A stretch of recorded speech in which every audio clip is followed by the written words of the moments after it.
ಮಂಗಳೂರು ಗಲಭೆಯಲ್ಲಿ ಸಾರ್ವಜನಿಕ ಆಸ್ತಿ-ಪಾಸ್ತಿ ನಷ್ಟ ಮಾಡಿದವರ ಆಸ್ತಿಯನ್ನ ಜಪ್ತಿ ಮಾಡಬೇಕು. ಉತ್ತರ ಪ್ರದೇಶ ಮಾದರಿಯಲ್ಲಿ ರಾಜ್ಯ ಸರ್ಕಾರ ನಡೆದುಕೊಳ್ಳಬೇಕು. ಕಿಡಿಗೇಡಿಗಳ ಮೇಲೆ ಪುಂಡು ಕಂದಾಯ ಹೇರಬೇಕು. ಈ ಬಗ್ಗೆ ಮುಖ್ಯಮಂತ್ರಿ ಯಡಿಯೂರಪ್ಪರಿಗೆ ಮನವಿ ಮಾಡುತ್ತೇನೆ ಎಂದು ಮಂಗಳೂರಿನಲ್ಲಿ ಸಚಿವ ctravi ಹೇಳಿದರು.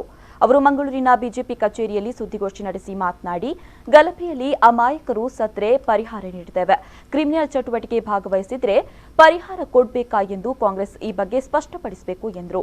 ಇನ್ನು ಪಿಎಫ್ಐ ಎಸ್ಡಿಪಿಐ ಜೊತೆಗೆ ಕಾಂಗ್ರೆಸ್ ಒಳ ಒಪ್ಪಂದ ಮಾಡಿದೆ.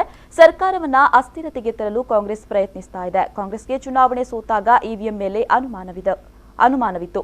ಈಗ ಪೊಲೀಸರ ಮೇಲೆ ಅನುಮಾನ ಪಡ್ತಾ ಇದ್ದಾರೆ. ಕಾಂಗ್ರೆಸ್ ಅನುಮಾನ ಪಡೋದು ಕೆಟ್ಟ ಚಾಳಿ ಎಂದು ಸಚಿವ ctravi ಹೇಳಿದರು. ತನಿಖೆ ಸತ್ಯತೆಯನ್ನ ಬಹಿರಂಗಪಡಿಸುತ್ತೆ ಅನ್ನುವಂತ ವಿಶ್ವಾಸ ಇದೆ. ಸತ್ತವರು ಅಮಾಯಕರು, ಅವ್ರ ಮಕ್ಕಳನ್ನು ಕರ್ಕೊಂಡು ಬರ್ಲಿಕ್ಕೆ ಹೋಗಿತ್ತು.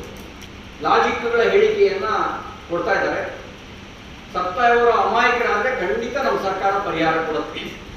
ಸತ್ತವರು ಅಮಾಯಕರು ಆಗದೇ ಇದ್ರೆ ಕ್ರಿಮಿನಲ್ ಚಟುವಟಿಕೆಯಲ್ಲಿ ತೊಡಗಿದವರಿಗೂ ಪರಿಹಾರ ಕೊಡಬೇಕಾ,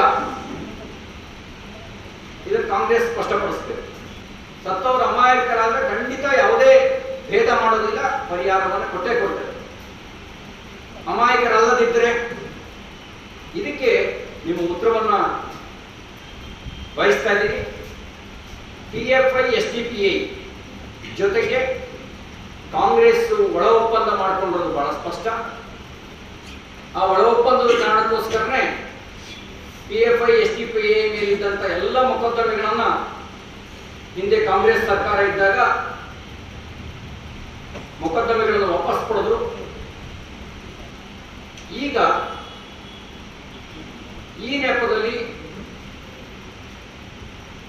ಅವ್ರ ಜೊತೆಗೆ ಒಪ್ಪಂದ ಮಾಡಿಕೊಂಡು ಸರ್ಕಾರವನ್ನು ಅಸ್ಥಿರಗೊಳಿಸುವಂತ ಸಂಚಲನ ಮಾಡಿದ್ದಾರೆ ಅಂತಕ್ಕಂಥದ್ದು ಸ್ಪಷ್ಟ ಆಗುತ್ತೆ.